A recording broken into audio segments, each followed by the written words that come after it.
Long ago, in a small village nestled between rolling hills and the great baobab forest, there lived a young boy named Kofi.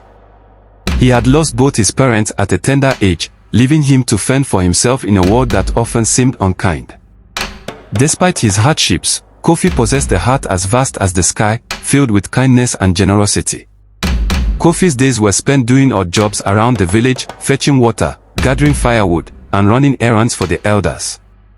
Though he had little, he always shared what he could, whether it was a handful of groundnuts or a warm smile. Many villagers overlooked his struggles, but the wise old healer, Nana Afia, often watched over him, admiring his resilience. One fateful day, the village was struck by a terrible drought. The river dried up, the crops withered, and hunger loomed over every household. The elders gathered beneath the sacred Iroko tree to consult the spirits, and the village priest declared, "Only the waters of the hidden spring, deep within the forbidden forest, can save us." But the journey is perilous, and none who have ventured there have returned. Fear gripped the villagers, but Kofi, despite his small stature, stepped forward. "I will go," he declared. Gasps rippled through the crowd, and whispers filled the air. How could an orphan boy accomplish what warriors had failed to do? The journey was treacherous. Kofi walked for days, guided only by the stories the elders had told of the forbidden forest. The deeper he went, the darker and denser the forest became. Strange eyes watched him from the shadows, and eerie sounds echoed through the trees. Yet, his heart remained steadfast, and he pressed on. At dusk on the third day, Kofi came across an old woman struggling with a heavy bundle of firewood. "Please, young man, help me carry this," she pleaded, her voice frail. Without hesitation, Kofi lifted the bundle onto his back, carrying it to her humble hut hidden among the trees. As a token of gratitude, the old woman offered him a small, beaded gourd. "This is no ordinary gourd," she whispered. "When the time is right, it will aid you." Kofi thanked her and continued on his journey. By midnight, he reached the heart of the forbidden forest, where he found a mighty serpent coiled around a shimmering spring.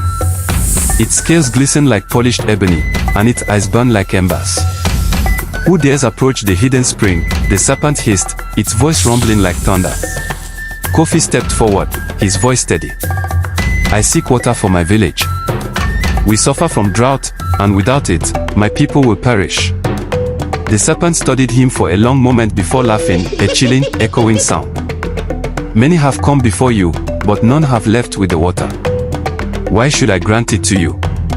Kofi thought deeply before replying, "Because I ask not for myself, but for others. Because kindness should be rewarded, and because I believe even the fiercest guardian has a heart." The serpent's eyes narrowed, and then, with a flick of its tail, it lunged at Kofi. Thinking quickly, Kofi remembered the old woman's words and pulled out the beaded gourd. The serpent froze, its gaze fixated on the gourd as a soft hum filled the air. Slowly, it uncoiled from the spring, bowing its great head. "You have proven your worth, orphan boy with a kind heart. Take what you need, but remember, water must always be given freely, for kindness is the well from which it flows." Kofi filled the gourd with the sacred water and hurried back to his village. The journey home was swift, as if the spirits of the forest themselves guided his feet. When he arrived, the villagers rushed to him, desperate for relief.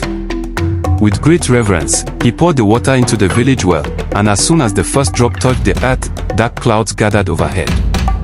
Thunder rumbled, and rain poured down like a blessing from the heavens. The land revived, crops flourished, and the river swelled once more. The villagers celebrated Kofi as a hero, but he remained humble, knowing he had only done what was right. The elders, moved by his bravery and selflessness, offered him a place of honor in the village. Years passed, and Kofi grew to become a great leader, his name spoken with reverence far beyond his homeland. Yet, through it all, he never changed. His heart remained kind, his spirit generous, and his love for his people unwavering. And so, the tale of Kofi, the orphan with the heart of kindness, lived on for generations, a reminder that true strength lies not in might, but in the courage to be kind. If you found this story interesting, hit like, subscribe, and let me know your thoughts in the comments.